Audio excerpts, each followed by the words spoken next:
My, oh my, wake the kids, get the neighbors. This is an extravaganza you won't want to miss. Welcome into the Farzy Show, everybody. Brought to you by Steven Singer of Steven Singer Jewelers. My name is Mark Farzetta. This little program we do called the Farzy Show. We got Joel Embiid with a historic night. We got the Eagles taking on the Commanders tonight. We got Torts being Torts for the first time as the Flyers head coach, so that's exciting. And we have a crazy day in the NFL for Week 10, kicking off yesterday the NFL season. Well, I guess it really kicked off Thursday, but it was just an insane Sunday. It was the most fun I had watching football on a non-Eagles Sunday in quite some time, with the way the Cowboys lost their game. Unfortunately, the Giants won. And then Justin Jefferson's catch was insane. And I'm still letting it rattle around in my brain as to whether or not it was the greatest catch I've ever seen. I'm going back and forth between 2 points, and we'll get to that later. But first off, ladies and gentlemen, this man's name is Joel Hans Embiid. And this man put up a historic night. That's StatMuse, a tweet from StatMuse. Here's a stat from me, but it's just his box score from last night. 59 points for a new career high, 11 rebounds, 8 assists, 7 blocks, ties a career high, dogs and cats living together, mass hysteria. He scored 26 of the Sixers' 27 fourth quarter points. It was literally give the ball to Joel and everybody clear out. That's what it was last night for the 76ers victory. They got the win, 105-98 over. By the way, a good Utah Jazz team is 10-4 coming into the arena last night, and the Sixers in their brotherly love t-shirts, jerseys, handed them no brotherly love whatsoever as they got the victory, and everybody got free chicken. So, I mean, that's the best you can possibly do. Everyone gets free chicken on missed foul shots.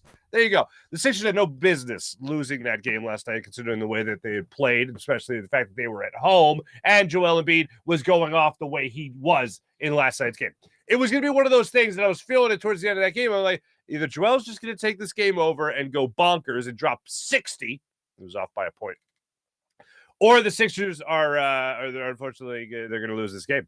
And Joel Embiid did just that, just completely, like, you can't take over a game more than Joel Embiid took over the game last night. I mean, assists, blocks, rebounds, and obviously points, getting to the foul line, making his foul shots.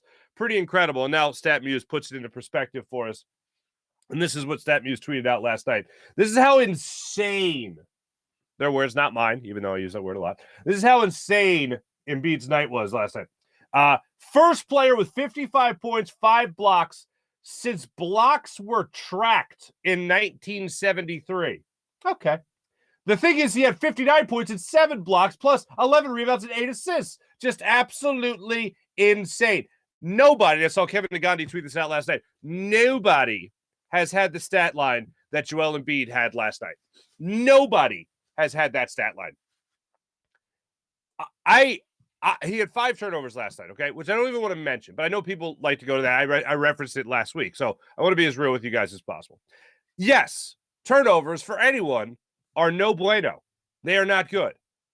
However, some of the best players in the NBA lead the NBA in the turnover stat. And why is that? Because they also lead the NBA in usage stat, similar to Joel Embiid. So in other words, they have the ball in their hands so much more often than anybody else. Of course, they're going to turn the ball over it's a tad bit more than anybody else. So that's what you have to factor into it.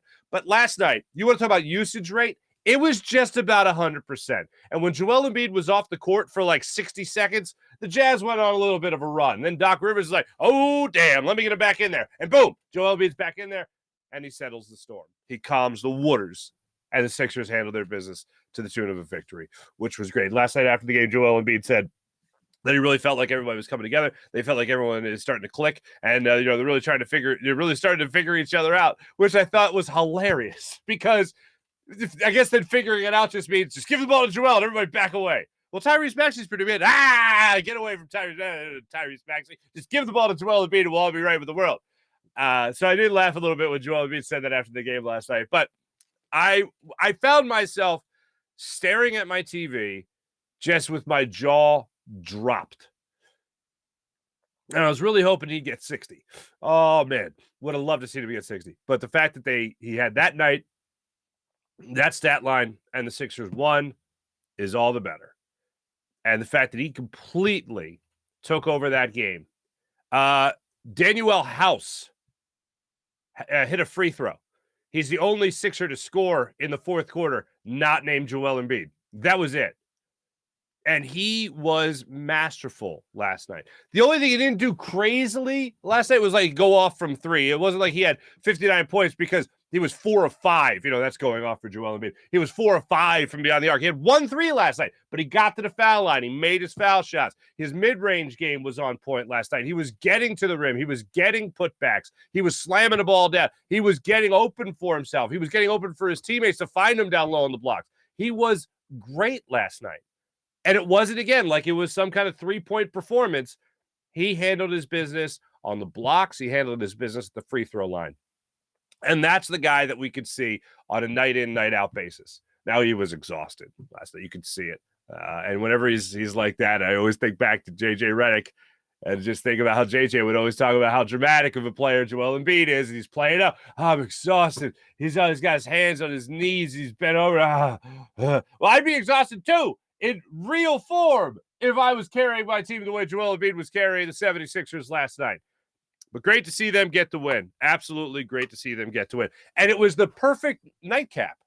I really didn't watch Sunday Night Football last night. No offense to my friends over there. But I had a wild day in the NFL.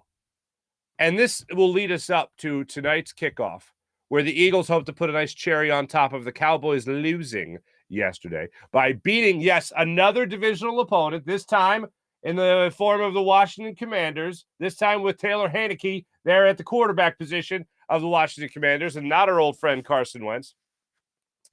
But the stage is set. The Giants won yesterday, unfortunately, but it was a wild day in the NBA. Absolutely bonkers. Excuse me, in the NFL. Absolutely bonkers. First off, the best game of the year, as far as I'm concerned, in what you watched between the Minnesota Vikings and the Buffalo Bills. You go into that game, and first off, you're thinking, all right, well, let's see if the Vikings get another loss, and then they'll be 7-2 on the season, and the Eagles won't be the only team that had beaten them. But if the Bills lose to the Vikings and the Eagles beat the Vikings, then if de facto, no one can tell me about the Bills anymore being better than the Eagles. And the Eagles will undoubtedly be the best team in the NFL. When the best team in the NFL beats the second best team in the NFL, and then the second best team in the NFL, record-wise, at least goes out there and beats a team that a lot of people think if their schedule was different, they'd be the best team in the NFL in the Buffalo Bills, well then, bing, bang, boom, the Eagles are in fact solidified, in everyone's mind at least, as the best team in the NFL. I mean, there's just, the science supports it. It's there. So first off, we go into that game with that kind of mindset, like, okay, how does this affect the Eagles and how they're perceived around the NFL? Then you think something more technical, you think something much more tangible, whether or not Josh Allen's going to play in that game because he's got the UCL injury. Well, lo and behold, Adam Schefter's tweeting out before the game, oh, we don't see Josh Allen on the field. Where's Josh Allen? Well, Josh Allen wasn't in pregame warmups. And then he came out and started taking snaps right before the game. Like pregame warmups, like an hour and a half before the game, you know? And he wasn't out there for that. But then he came out, took snaps, started, played pretty well for the most part. A little reception there at the end of the game, not good. A little fumble at the end of the game, not good either. But in other words, he looked healthy, is what I mean to tell you. And the Vikings just wouldn't go away. Late in the fourth quarter, they get an opportunity to punch the ball in, couldn't do it. They give the ball back to the offense, give the ball back to Josh Allen, who promptly fumbles the ball in the end zone. Vikings get the ball back. They score. They force overtime. They win in overtime. Crazy how that game ended. It's absolutely bonkers. But Justin Jefferson's catch, when I saw Kirk Cousins get sacked to make it like a 3rd and 18, and then he heaves that ball up to Justin Jefferson in regulation, if you talk about staring at the TV with your mouth, just your jaw on the ground, I watched that play at least 100 times between the time it happened and this morning, right before we hit the old on switch to the show, okay? I was at the Meadowlands when Odell Beckham Jr. reached back and hauled in that pass from Eli Manning. And I remember thinking, that's the greatest catch I've ever seen. And I remember some people that are beyond my years told me about a certain was it Lynn Swan catch in the in the Super Bowl that he juggled, that bounced around and like hit his back, and he turned around and he caught it and all that stuff. That was great, but like it bobbled a lot. So I don't really know. I'm just gonna say no. Odell was still above that. And then I watched this play yesterday 100 times from Justin Jefferson, and probably every 25th time I watched it, I went back and forth as to whether or not it was the greatest catch I'd ever seen. Because I'm like, did the defender help him catch the ball by stopping the momentum and him reeling it in?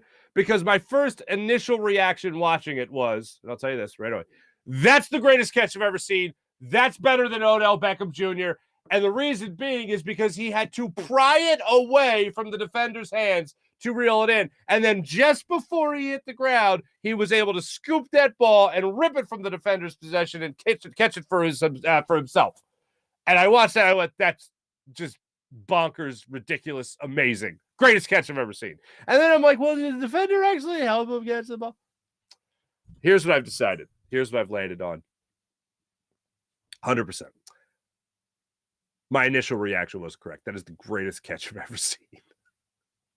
And it's all because like Odell didn't have the defender behind him trying to rip the ball away as he went behind his head and reeled it in. Justin Jefferson had a defender right there trying to take the ball away. First off, the concentration just to get the hand up there to try to make the play. Second, the presence of mind to keep your hand on that football, the presence of mind to then rip it out, and the strength and athleticism to rip it out, and then the presence of mind to make sure that ball didn't touch the ground. Greatest catch I've ever seen. I felt like, and then Kirk Cousins is making like no look throws to the sideline to Justin Jefferson. That game was played in another dimension yesterday. So if you watch that whole game, you're probably just thinking to yourself, well, after that, and then watching the Cowboys lose in the manner in which they lost, this was great. Now, the Cowboys had an opportunity to kick a field goal at the end of that game. After Aaron Rodgers, by the way, was pissed as all hell at his head coach, which was hilarious. But anyway, I'm just like, my biggest thing was, how are the Cowboys going to be playing when they come into Philadelphia? Or excuse me, how are the Packers going to be playing when they come into Philadelphia to take on the Eagles for that Sunday night game, which is after Thanksgiving? How are they going to be right there? And I was like, sooner or later, Aaron Rodgers is going to click it into high gear. He's going to look like an MVP. And then I started to give up faith on that. And then I saw that he had the Cowboys on the schedule. And I go, that's a game that Aaron Rodgers wins, because he's not supposed to win that game against Cowboys, against their defense, averaging or allowing on average 16.3 points per game. They're not gonna let Aaron Rodgers tee off on him in that particular game. And oh boy, did they. Aaron Rodgers was back to his old tricks, and you could see him throwing the ball that second round rookie Watson, I want to say. First touchdown pass he threw to him. He was like, all right, we're gonna get something going here. Then he threw a second touchdown ball his way that he didn't look up for to find. They even talked about it on the broadcast. I remember my 1 year of organized football, the wide receivers coach being like, Farzy, come on, don't turn around, look at the quarterback, you look up. You gotta look up for the ball. All right, get back out there. And then like the next practice, that was a free safety. So anyway, that tells you all I need to know. All you need to know. So it doesn't look up, and I'm thinking, and you get the shot of Rodgers looking over at the sideline, just being like, well, I put the ball in the best spot possible, and he just didn't come up with it, so I don't know what I'm supposed to do with these guys. I'm perfect. Which is kind of the way I read Aaron Rodgers this year. Well, most years. Let's say most years.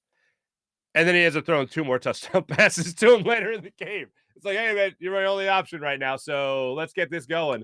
And they got it going. But the best part, towards the end of the game, you have the Cowboys driving. You have an opportunity for the Cowboys to kick a field goal. You have an opportunity for the Cowboys at the score 28-all. Now, the Cowboys were up 28-14 going into that fourth quarter. So you think, they're going to get another victory. They're going to survive and advance. Unfortunately for the Cowboys, obviously that didn't happen. But as the time is winding down in the fourth quarter, instead of kicking a field goal that would have won the game for them, they decided to go for it on fourth down and not get it. That led Mike McCarthy, former Super Bowl winning coach, I always thought overrated, of the Green Bay Packers, that led to him slamming his headset down on the ground. which was just so enjoyable to watch. They go for it. They don't get it. They end up going the other way. We're in overtime now. They turn the ball over on downs at the 35-yard, or excuse me, at the 35-yard line. They then give the ball back to the Green Bay Packers, who run 5 plays, and kick the game-winning field goal. Cowboys blew a 14-point fourth quarter lead. Had an opportunity to put the game away, opted to go for it on fourth down, missed the opportunity, did not convert, as the Cowboys fall to the Green Bay Packers. I don't know what was more fun. Just watching Aaron Rodgers for me is a joy. Like watching him be able to deal and be on his game. That's such a joy. I think any football fan enjoys that. Watching him do it against the Cowboys, even more enjoyable. Watching Mike McCarthy be so frustrated at his own ineptitude and slam his headset on the ground, chef's kiss. And then watching the Cowboys drop to 6-3 on the season. Oh, and Dak Prescott was playing in this game, of course. Ezekiel Elliott did not play, knee injury. But a lot of Cowboys fans will tell you that, Tony Pollard is really looking good this year. And he was. So Cowboys lose to the Green Bay Packers 31-28. Let's get into our Philadelphia Eagles, shall we, ladies and gentlemen? Because I predicted this game already. I predicted it some time ago. What was it? Thursday, I believe I put it out there for the first time. I told you the Eagles are going to win this game. I'm going to give you the 5 things I'm looking at first. Number 1, this is the ultimate really siding to start out with, not in order here, but one of the first things that jumps out to me about this matchup with the Eagles and the Commanders is you can talk about the quarterback, sure, but the Washington Commanders don't force turnovers. And when you're a bad football team, like the Washington Commanders are, and you don't force turnovers, you lose the vast majority of your games because you're the reason that cliche is out there about, well, you win the turnover battle, you're going to win the game. Well, they don't win the turnover battle. They forced 7 turnovers this season. That's pitiful. That's dreadful. It's 3rd fewest in the NFL. Now, here's the other thing. The other thing I look at in this is the fact that they're one of the most aggressive teams in the NFL. What I always say about Jonathan Gannon is that I want him to force mistakes every once in a while. Be aggressive, guard for the quarterback, force mistakes. Well, the Washington Commanders and Ron Rivera, believe it or not, are one of the most aggressive teams in the NFL. They blitz 33% of the time. It's the 2nd highest rate in the NFL. You would think with the pressure they send behind the line of scrimmage that they would force opposing quarterbacks into mistakes or they'd cause fumbles or they'd force interceptions. Not the case again. 7 forced turnovers this season. They don't do it despite trying really, really, really, really hard to do it. They don't do it. So I look at the turnovers. Second, I look at the fact that they're an aggressive team, but it doesn't really bear a lot of fruit. And here's the thing. If you are sending pressure, if you are trying to get after the quarterback, Jalen Hurts has had a number of times, I believe 5 different times this season. He's been sacked 3 or more times in the game. 5 times. And the Eagles are undefeated. So you can do the math there. So even if the Washington Commanders get after Jalen Hurts in this game, he has found a way to escape the pocket, extend a play, run for yards, whatever it might be, and handle his business. Now, the other thing that's interesting, and that takes me to point number 3 here, is that this can't be a game where Jalen Hurts is running all over the field. And if you look to even week 1, I think one of the things you could take away from this is the defensive production or lack thereof of the Washington Commanders defense. They held Jalen Hurts to just 20 rushing yards in their first meeting this season. So I'm interested to see how they play him a little bit different this time around. But if they decide to stay that same way, Jalen Hurts is coming off one of his best quarterback performances that we have seen as a thrower and a thrower alone against Thursday night's matchup from a week ago against the Houston Texans. And need I remind you that this year in the NFL, only one player, albeit another Alabama guy, Tua Tagovailoa, has the only passer rating, that's higher than Jalen Hurts. So if you want to make Jalen Hurts beat you with his arm, all right, he'll do that too.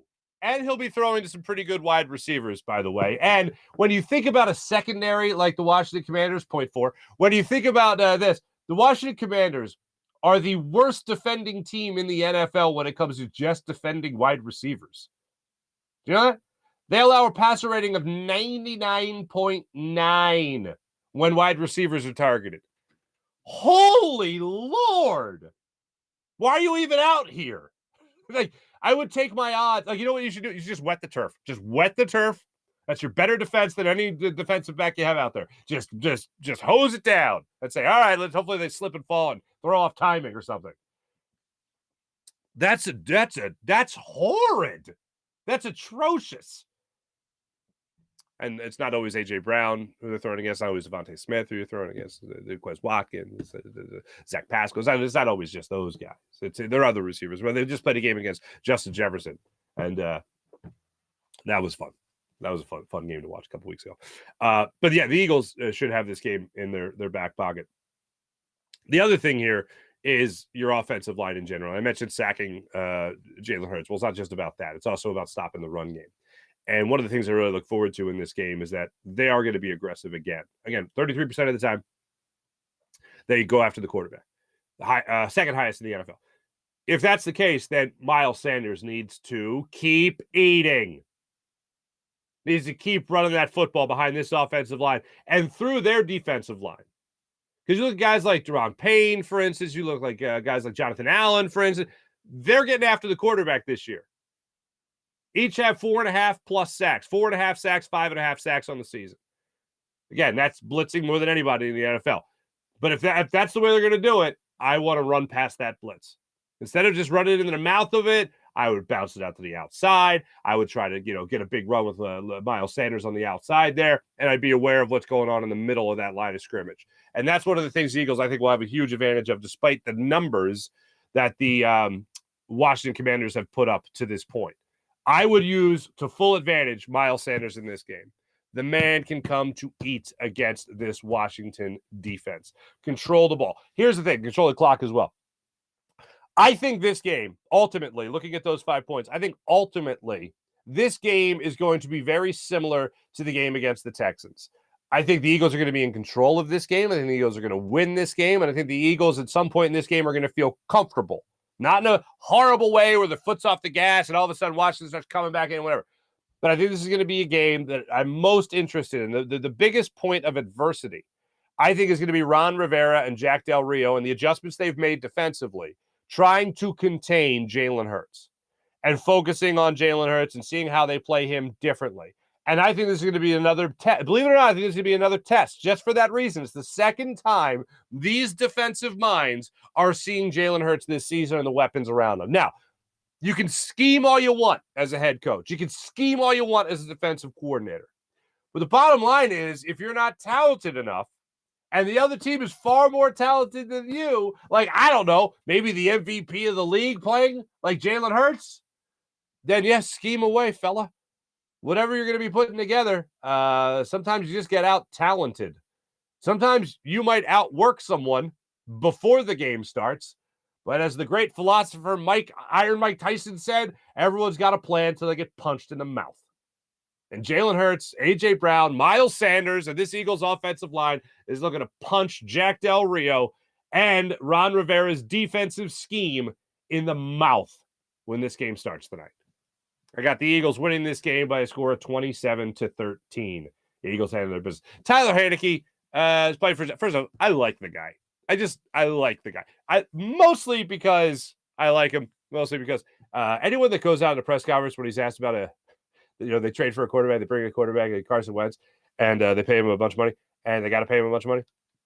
And you're at the podium as a quarterback that was a starter last year.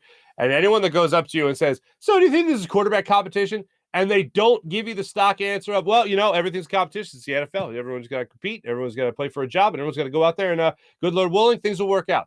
No, he doesn't go out there and give you that spiel. You know what he gives you? Dude, that guy's making $30 million. Okay? I'm getting paid milk money over here. He's the starter. Do I think it's a fair competition? No. Like, basically answering the question like that before the season started. Oh, respect skyrocketed for Taylor Heinicke. So that's how he handled that situation. And as I watch him, take over for Carson Wentz, and I watch him try to lead the offense of the Washington Commanders. It's not a guy I'm afraid of by any means, but there is a little bit of that unknown factor surrounding him in that having your backup in there sometimes, and we saw it with the Cowboys, having your backup in there sometimes stirs the pot for the rest of the team and adds a little extra reason for focus or motivation or whatever it is, and makes everybody else make sure that they're on the top of their game because they know they don't have a guy that can absolutely sling it like Carson Wentz can sling it, right? Yeah. I don't believe that. I'm just saying, if you're the Washington Commanders, you're by the way, it still doesn't feel good to say Washington Commanders. I'm sure it doesn't hit your ear right either. But anyway, if that's the way it's coming together for the Commanders, if that's the motivation that they need to seek, well, I don't think it's that.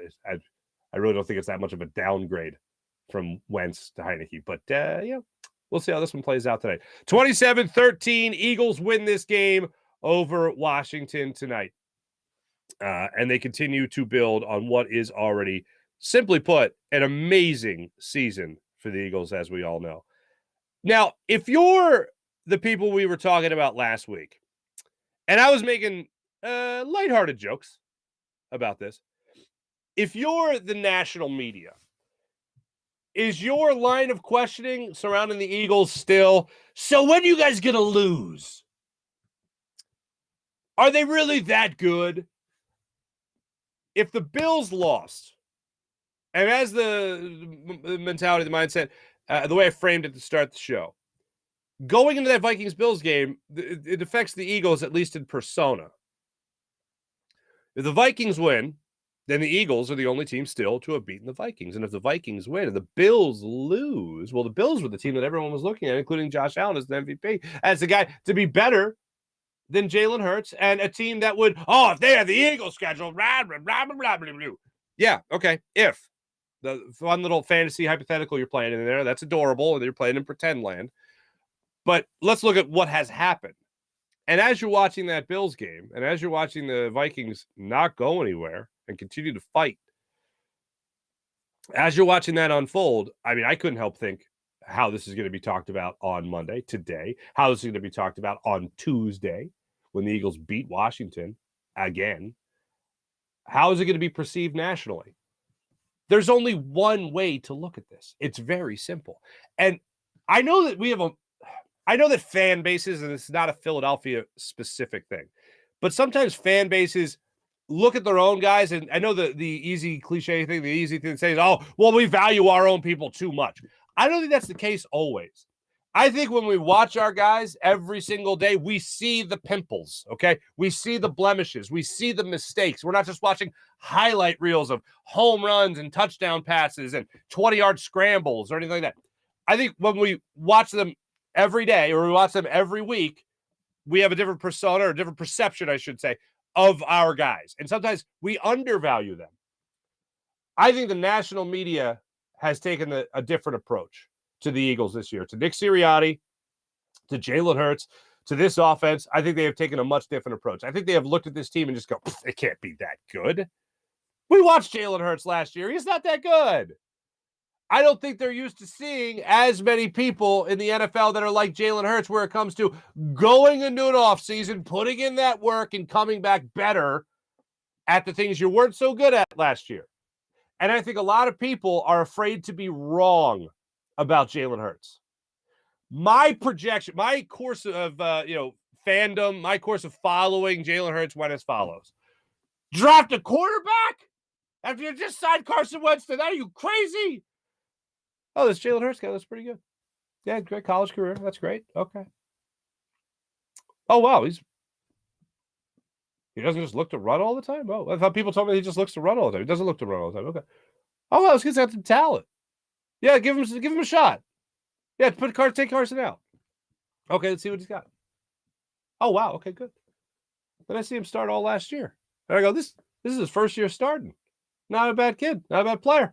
Oh, wow, they're in the playoffs? Oh, my God, this is amazing. Is Jalen Hurts the guy? I don't know if he's the guy. But here's what I know. He's earned another year taking a team to the playoffs in your first year as a starting quarterback. That's pretty good. Got a lot of good intangibles about him. Let's see what he does in the offseason. Oh, he's working out a lot. I've seen this before. Ben Simmons. Let's see how he does when he goes back in the regular season. And then slant routes, deep ball, still not running too much. I'd like to see the head coach not run him up the middle and, first and goal from the one as many times as I've seen it. But, it is what it is. Damn, this guy's going to be an MVP. That's kind of the evolution right there of my thoughts about Jalen Hurts. And it ends with him being the MVP of this season. And we talked to Max McGee last week of ESPN. He's talking about, guys like Tyreek Hill that are exploding, Tua exploding this season, and Jalen Hurts doing the same thing. Wouldn't it be incredible? Wouldn't it just be bonkers if Jalen and Tua finished 1-2 in the MVP voting? I know the big college fans will have a lot of fun with that. The Roll Tide people will have a lot of fun with that. But as long as Jalen Hurts is number one in the MVP voting and takes home that trophy, and the Eagles wins the playoff games, the Eagles maybe go to the Super Bowl, maybe win the Super Bowl, give us a parade. Oh, baby. It'll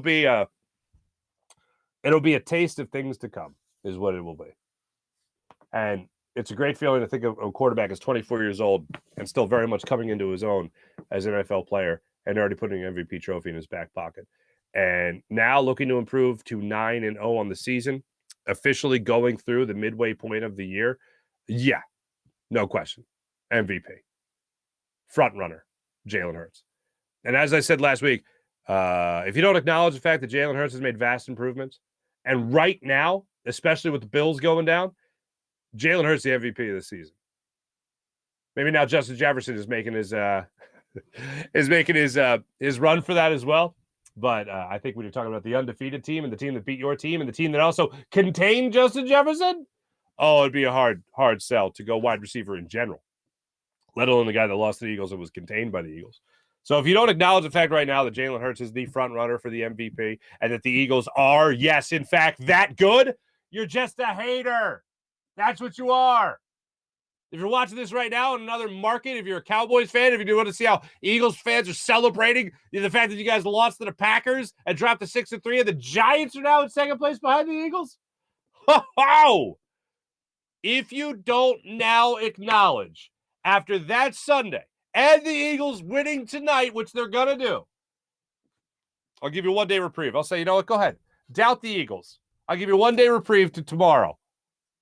1 day reprieve to tomorrow. The Eagles don't win this game. Right, great conflagration.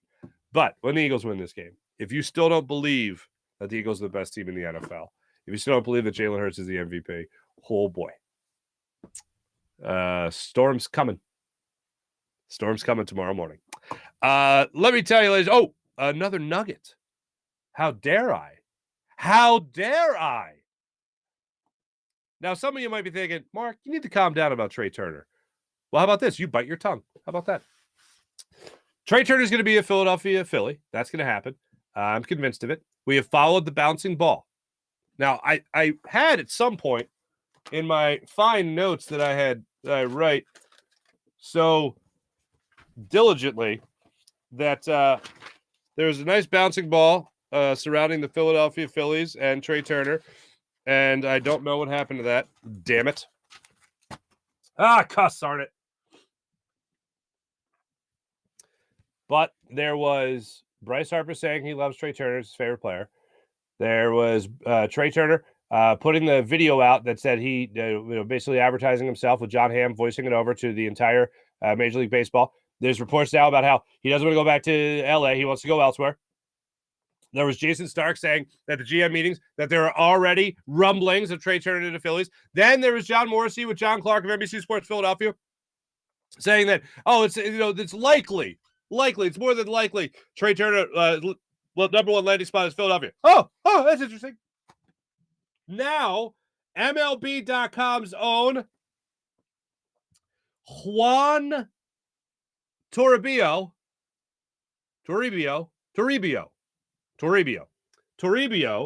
had this to say.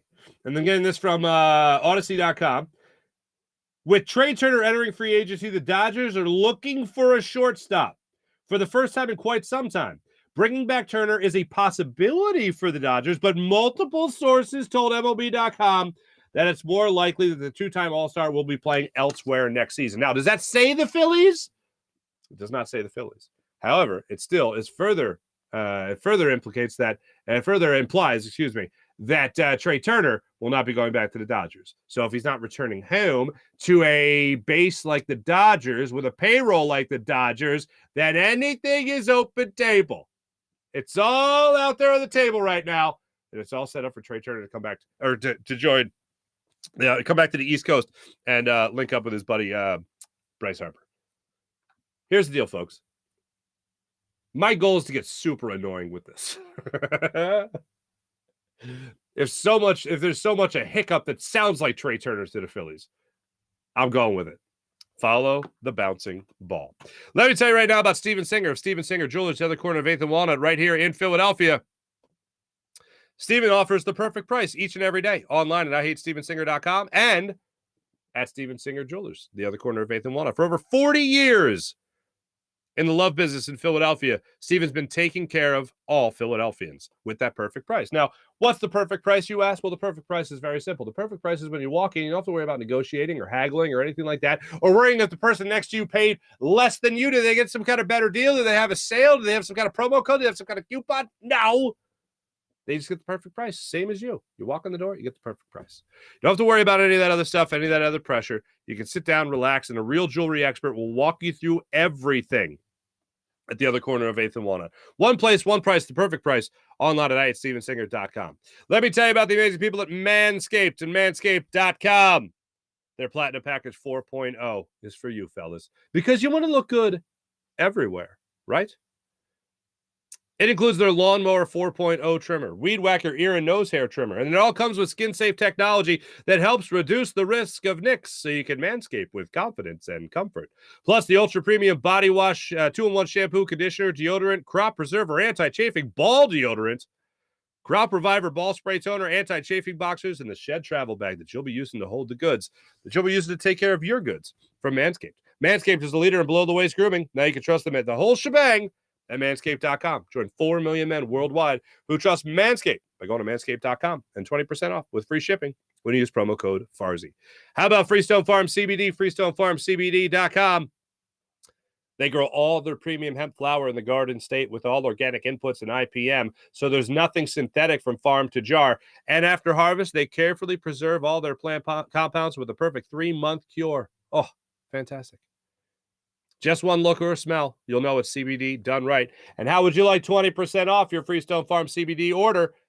Just use promo code Farzy at Freestone Farm CBD, FreestoneFarmCBD.com. If you've tried other products, this is the product that you're looking to take a more natural approach to your body. You want FreestoneFarmCBD.com. Their menu is something that you'll absolutely have to check out. With strains like their insane tropical tasting Bayox that clocks in at a chart-topping 24.1%, and Super CBD, which is half Hindu, Kush, and 21%. Genetics of these guys are off the charts. Check out Freestone Farm CBD, FreestoneFarmCBD.com. How about the Mojo app? Players or share prices, stocks, if you will. Over 300 skilled players throughout the NFL, from quarterbacks and tight ends, wide receivers, and running backs. You could buy stock in all of them and trade them. Buy low, sell high. That's the goal. If you bought Jalen Hurts earlier in the season, maybe in week 1, maybe right before the season, you could sell pretty high right now with Jalen Hurts. Think an underrated rookie is out there. I think they're a rising star. Maybe Tony was out there, right? Kadarius Toney. He was out there. Maybe you bought him low. Now you can sell him high. Now he's with the Chiefs. That's what you can do. Mojo is available in New Jersey on iOS. Just by downloading the app, you'll have a chance to win up to $10,000 in free shares of player stock. Must be 21 or older and physically located in New Jersey to trade on Mojo. Have a gambling problem? Call 1-800-GAMBLER. Also, check out Mojo.com. How about PHL Sports Station, Philadelphia Sports Station, enhancing your Philadelphia sports fan experience across all social media and blogs. That's PHLSportsStation.com. Before I get, before I get to the chat check today, one or two things I wanted to see if you guys would comment on. So I wanted to make sure I played them for you. First one is after his historic night last night. Joel Embiid did his post-game interview. And, well, he got interrupted. I'll just say he got interrupted on NBC Sports Philadelphia. I feel great.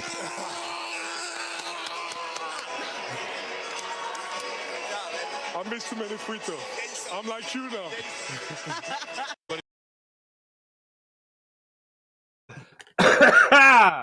You gotta love them. You gotta love them. They just seem like they're having a great time. And after the game, Tyrese Maxey was talking to the media, and literally, I love quotes like this because just sometimes the less is more, right?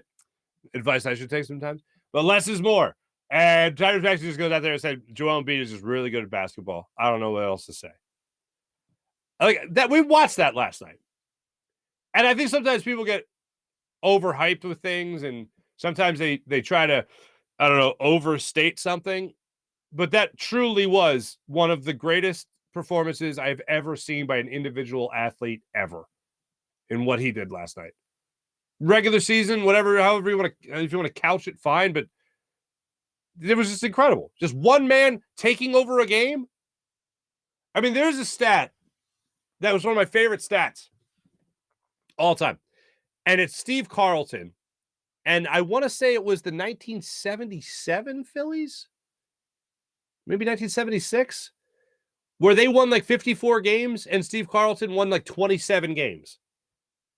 It's an insane stat, and that just popped in my head right now. So I'll try to get that for you. But that's what it was like last night, watching Joel Embiid in that fourth quarter score all but 1 point. All but 1 point for the 76ers. Just absolutely insane. Oh, well, I might have been way off. 1972, Steve Carlton won 27 games, and the Phillies only won 59 games that year. Oh, my God.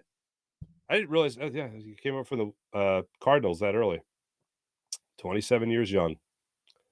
Absolutely unreal. Yeah, the Phillies, I think, were actually good. He won the Cy Young Award in 77.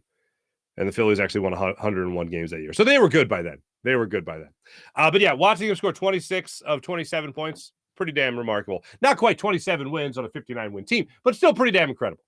And then one more thing I wanted to get to you guys for the Flyers fans out there.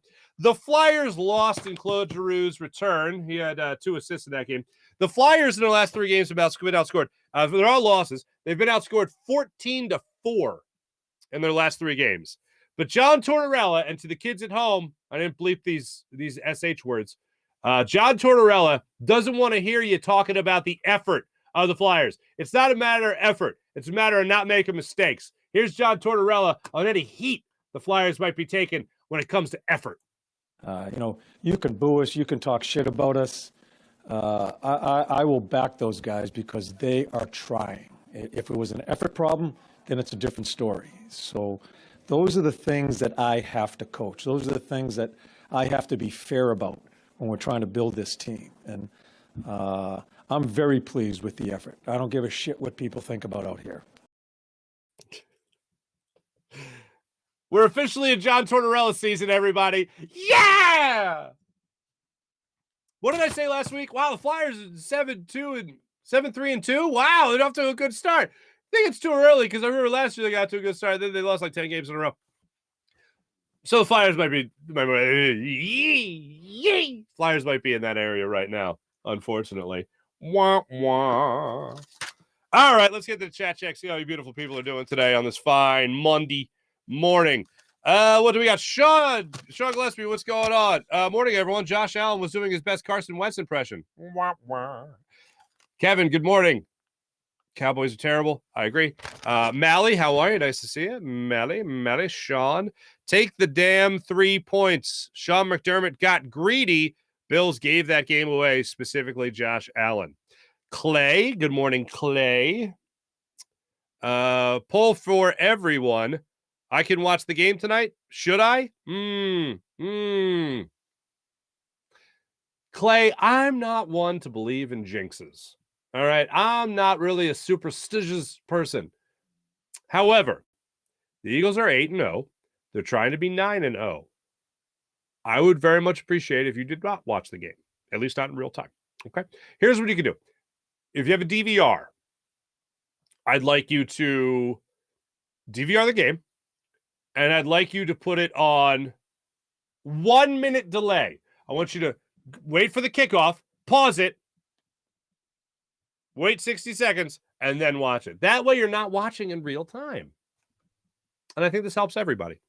Is that an okay thing, or should Clay just stay away from the television? Listen on the radio, maybe. Let's see here.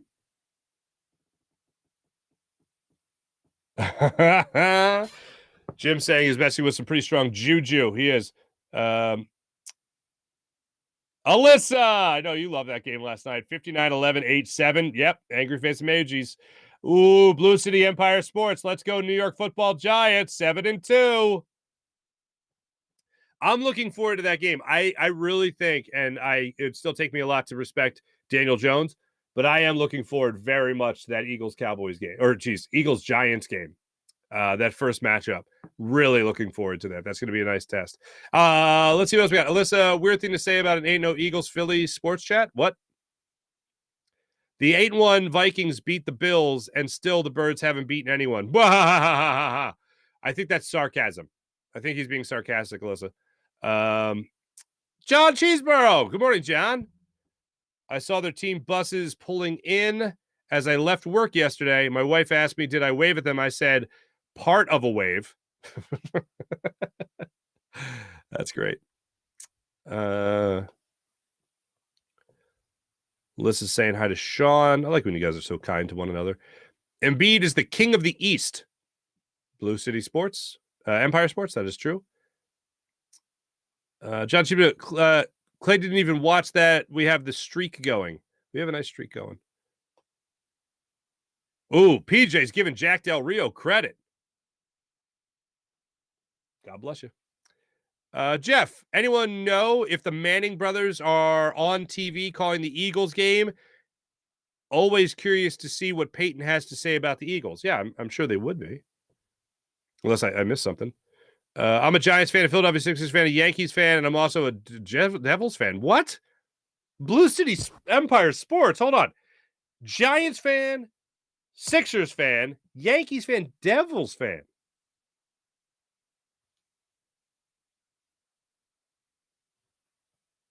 I'm not one to kick anyone away from the table, but that's really odd. I mean, the Sixers are the biggest outlier in all that. Yankees fan and Devils fan. Not a Rangers fan, not an Islanders fan, but a Devils fan. Did you grow up in the Marty Brodeur era? Marty Brodeur, greatest goaltender I've ever seen, by the way.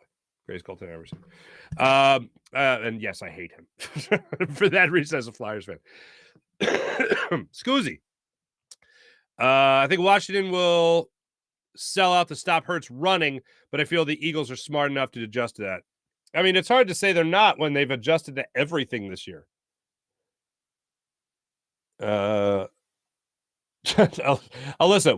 Alyssa's like, wait, did you say Sixers fan? Okay, you can stay.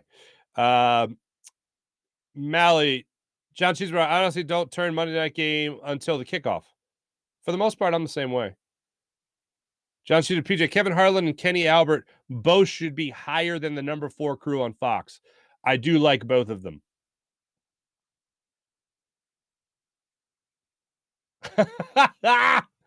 Mally, yeah, it was all me. Ever since Mark left doing primetime games have never been the same. Yeah. John Cheeseborough, Alyssa, Mally, Kevin Harlan. You guys seem like you're all in great moods today, which is wonderful.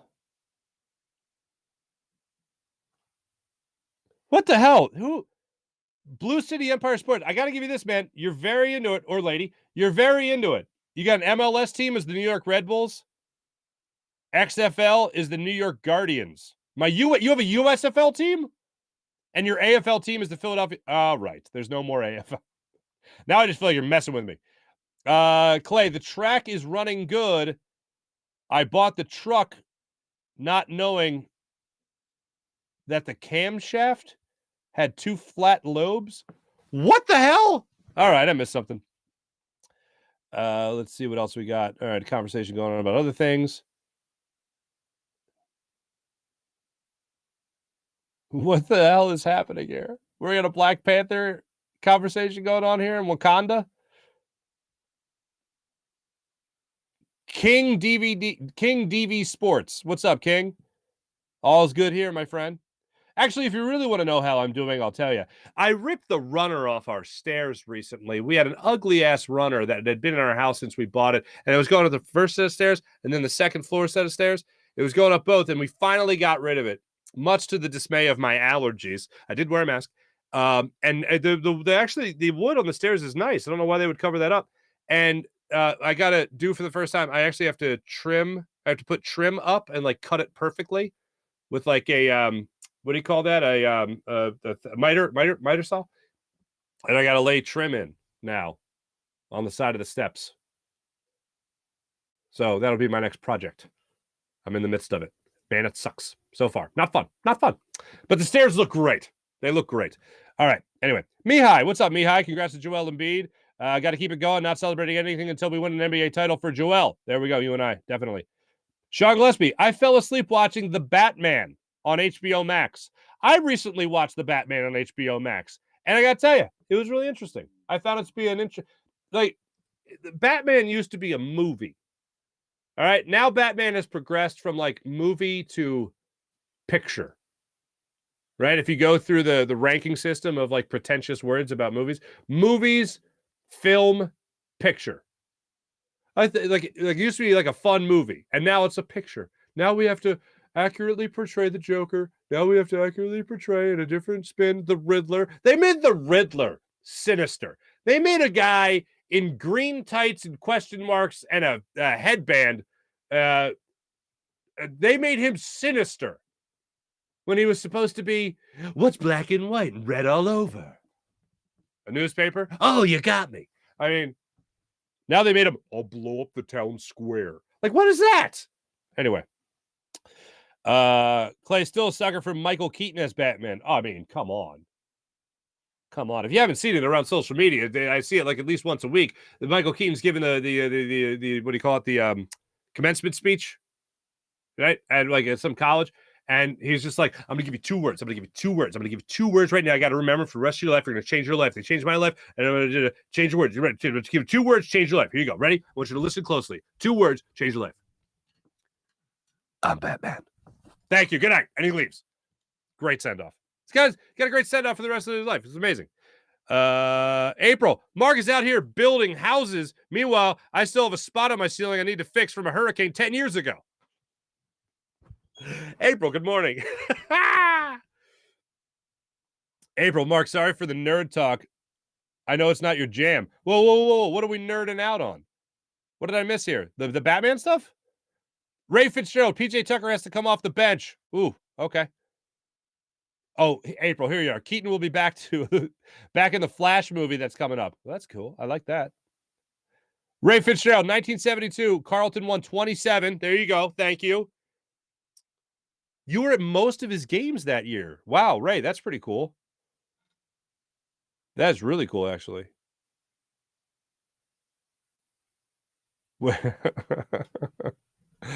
I didn't watch the second. No, I did watch. I started watching the second Wonder Woman movie. That was definitely a movie. Definitely not a film. Certainly not a picture. Yeah. I don't mind the nerd talk. I told you guys when I had COVID the first time, when I had COVID and I was just in that lethargic state, I just watched Marvel movies. I watched the entire Marvel universe in like 5 days. Like I was in the universe. Oh, Clay, I have no DVR. Come on, man.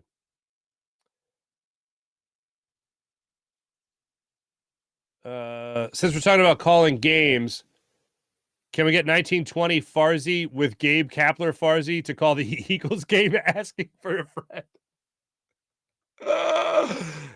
Wow. Thank you for introducing those characters into my brain again. Because it would go something like this. Jalen Hurts tries back to pass, and we got a touchdown. Out of the backfield, Miles Sanders. I just thought Miles Sanders presented beautifully on that. Anyway. All right. That's enough of that.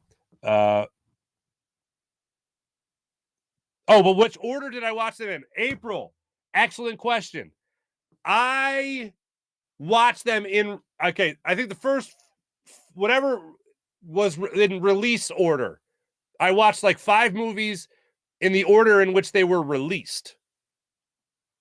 And then, as a total mind bleep, I went and Googled, because someone mentioned this to me, because my buddy Bennett, who I've mentioned on the show, he told me, well, there's a whole order, because these were his plane movies. If he was taking a flight and he would fly to London a lot, he would watch the movies on the plane. So he's like, there's a whole other way you have to watch it. It's not in release. It's actually chronological order. So to watch it in chronological order, I think Captain Marvel is number one, because it's like in the 70s or something. There's like, or 80s, there's like a Blockbuster Video, which was awesome. So I watched that. I watched 5 movies right out of the gate. And then I went back and I tried to go chronologically from that point on. Well, then there's also Captain America. Yeah, because that's like in the 40s. Yeah, what am I saying? So I went back and I watched the rest of them chronologically. And then I kind of like sped through the ones I already saw just to put the wheels in motion again. And then I'd always watch the little clip in the credits of like what was leading to the next movie. Nerd alert! Anyway, John Cheeseburger, I didn't realize that Disney Plus has them lined up in timeline order. I did not realize that. How about that? Thanks, everybody in the chat. You guys are great. As per usual, let's get to the Morning Rush, brought to you by Sky Motorcars, skymotorcars.com. Flyers back at it tomorrow night at the Blue Jackets yet again. Flyers try to do that thing where they, don't lose. That'd be fun. And after just that incredibly amazing and just wild performance last night by Joel Embiid, Sixers now have a couple of days off before taking on the Milwaukee Bucks for a 7:30 tip-off. They will host the Bucks coming up. That will be Thursday night, I believe, in South Philadelphia. Friday night. They're off till Friday. So nice long rest for Joel Embiid. Much needed against the 10-2 Milwaukee Bucks. At least they are right now. Thanks for watching. Thanks for listening. Again, 27-13 Eagles victory tonight. Hey, more of me. If you like me, I'll be on Fox 29 today at 7:45 with Alex and Mike. Looking forward to that. Have a great rest of your day, everybody. My name is Mark Farzy. This is the Farzy Show, presented by Steven Singer of Steven Singer Jewelers. Jim Hyden produced the program, did a wonderful job. Have a great rest of your day, everybody. This is a Buzz Sports Entertainment production. Talk to you guys tomorrow after an Eagles 27-13 win. Oh, and also Jacob Media YouTube channel as well, 6abc.com. You can catch me, Derek Gunn, and Seth Joyner hosting the Jacob Media pregame show from Ocean Casino Resort tonight. Have a great night, everybody. Have a great day. Take it easy. Bye.